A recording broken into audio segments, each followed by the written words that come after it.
It was a serene, summer evening in Beach Haven, New Jersey. The sun dipped below the horizon, casting a golden glow over the Atlantic. He waded into the cool, inviting waters, the rhythmic sound of the waves, and the distant laughter of beachgoers filled the air. As he swam, he felt something brush past his leg. At first, he dismissed it as driftwood or seaweed, but he soon felt it again. Something too big and too alive. Something that felt like sandpaper.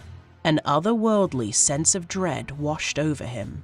But before he could react, the water around him exploded in a frenzy of thrashing and roiling red.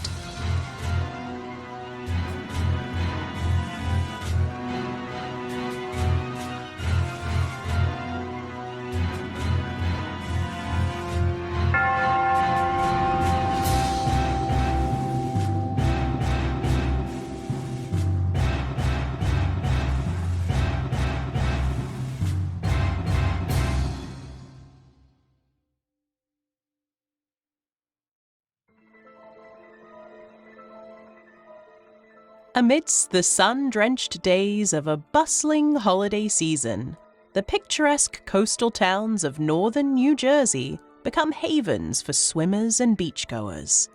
Families, couples, and friends flock to the water, eager to soak up the warmth and revel in the refreshing embrace of the ocean waves. The shore is alive with laughter, the scent of tanning oil, and the carefree spirit of summer.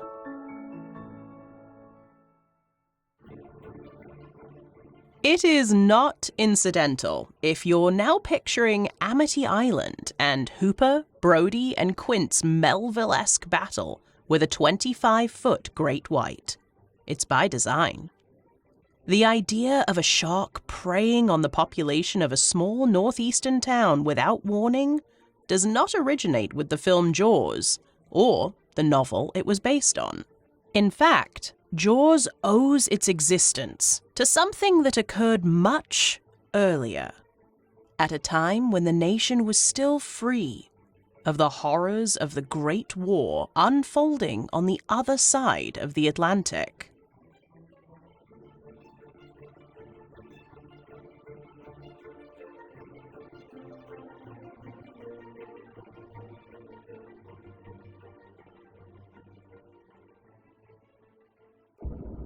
Visitors to the Jersey Shore that summer encountered a different kind of horror. A series of unprecedented and violent shark encounters occurred between 1 July and 12 July, resulting in 4 tragic losses and 1 critical injury. This event marked a significant turning point in public perception of sharks, and sparked a wave of fear and fascination that endures to this day.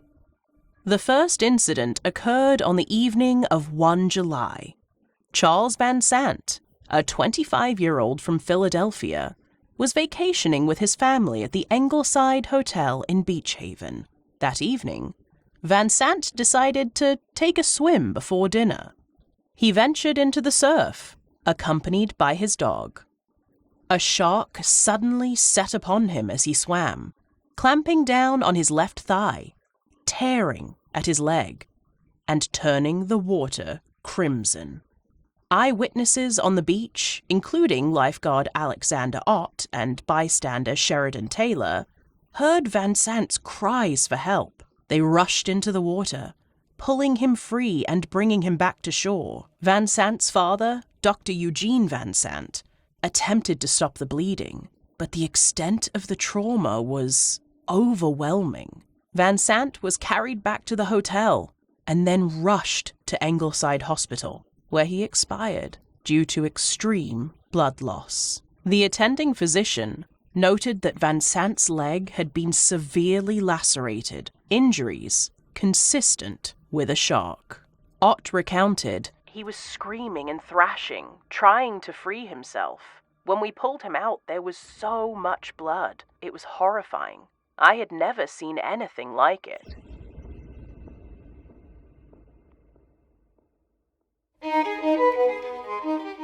Five days later, Charles Bruder, a 27-year-old Swiss bell captain at the Essex and Sussex Hotel, decided to swim during his lunch break. Around 130 yards from the shore, Bruder was struck by the shark. His screams for help alerted several hotel guests and lifeguards Chris Anderson and George White, who rowed out to rescue him.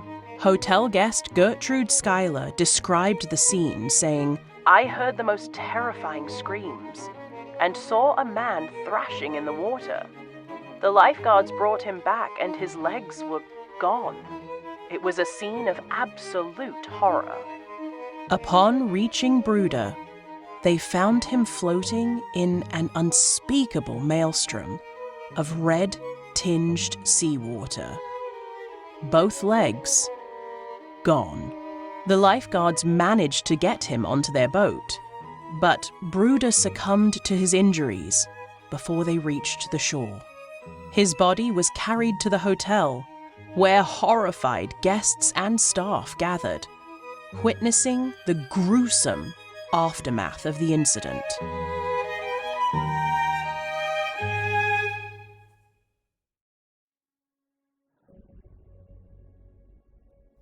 The next events occurred inland, in Mattawan Creek, connected to Raritan Bay about 30 miles north of the first incidents. Lester Stillwell, an 11-year-old boy, was swimming with friends in the creek when, at around 2 p.m., he was suddenly jerked beneath the surface and out of view, before reappearing moments later, screaming. His friends ran to town for help, alerting locals that a shark had taken Lester. Albert O'Hara said, "We were all splashing and playing, and then Lester just disappeared. There was blood everywhere, and we ran for help. It was the most terrifying thing I've ever seen."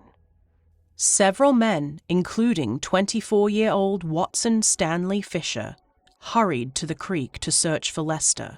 Fisher dove into the creek, and as he searched, the shark struck, causing extensive damage to his right thigh.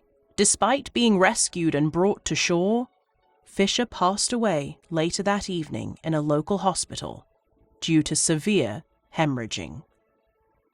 Later, that same day, just a half-mile downstream, Joseph Dunn, a 14-year-old boy from New York City, was swimming and playing happily, blissfully, and tragically unaware of the earlier incidents, despite the publicity and growing hysteria.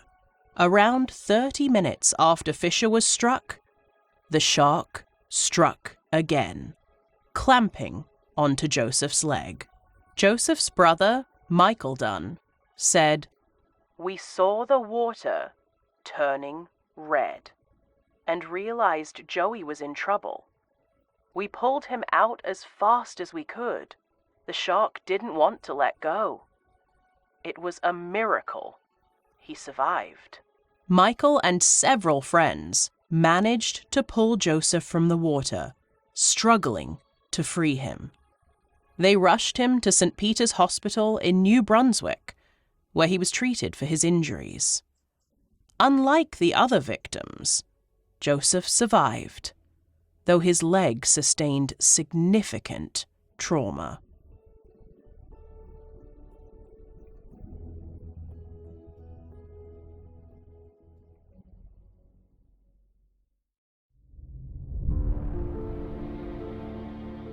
The early 20th century was a time of significant social and environmental change in the United States. Urbanization, industrialization, and an increasing middle class with leisure time led to a rise in seaside tourism. People flocked to the beaches to escape the summer heat, and swimming became a popular pastime. However, the understanding of marine life, particularly sharks, was limited. sharks were not widely perceived as a threat, and the general public was largely unaware of their behavior and habitats. The New Jersey coast was considered safe, with its bustling resorts and tourist-friendly beaches. The concept of a shark incident seemed more like a plot from a sensational story than real-life danger. The sudden spate of encounters challenged this perception and caused widespread panic. Newspapers, already competing for readers with lurid stories, seized on the shark encounters, amplifying the fear and fascination surrounding these incidents. The 1916 shark encounters had an immediate and lasting impact on both public consciousness and scientific inquiry. The fear generated by these events led to a temporary decline in seaside tourism and prompted authorities to take drastic measures. Local governments in New Jersey and other coastal states initiated response efforts to eradicate the perceived threat, including nets, patrols, and even absurd methods like dynamite. Although these measures did little to reduce shark populations, they reflected the extent of public anxiety.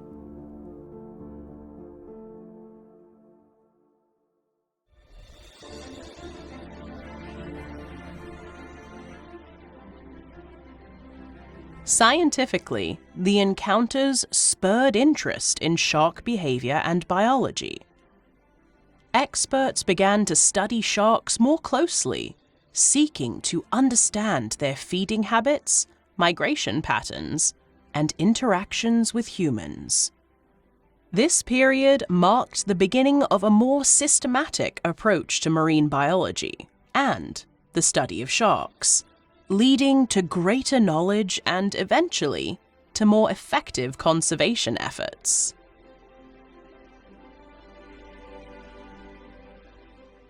Culturally, the encounters influenced popular media and literature. They inspired several stories, books, and films, most notably Peter Benchley's 1974 novel, Jaws, and its 1975 film adaptation, directed by Steven Spielberg. Jaws amplified the fear of sharks to a new level, portraying them as cunning, malevolent creatures. While thrilling for audiences, this portrayal contributed to widespread misconceptions about sharks and justified the continued demonization and hunting of these animals.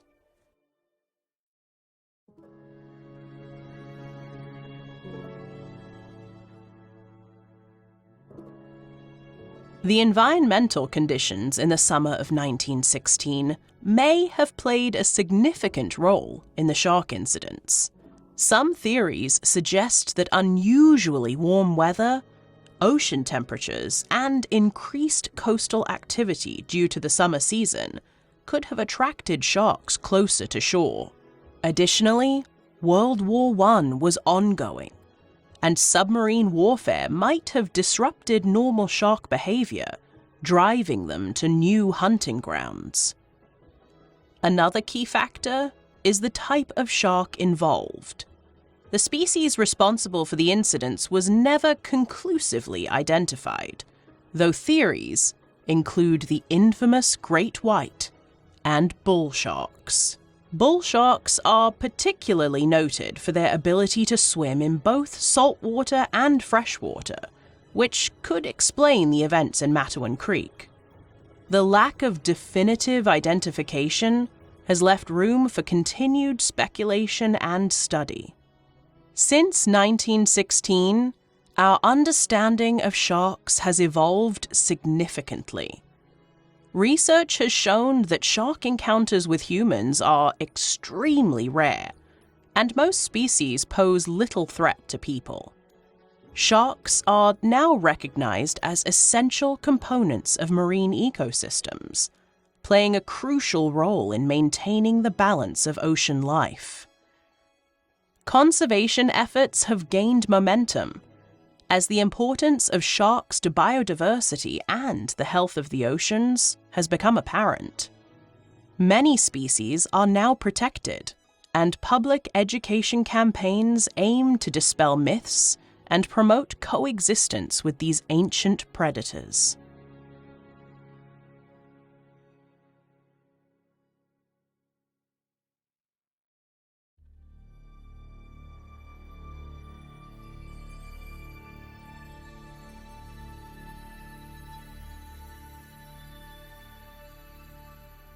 The legacy of the summer of 1916 remains a stark reminder of the delicate relationship between humans and the natural world. It highlights the impact of fear and misunderstanding, and the potential for growth in knowledge and respect for marine life.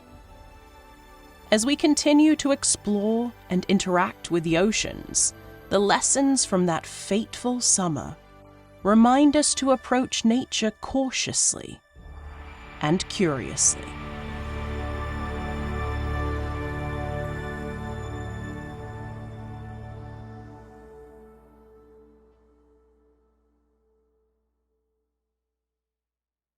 However, you are likely thinking what we're all thinking, no matter what the experts tell you.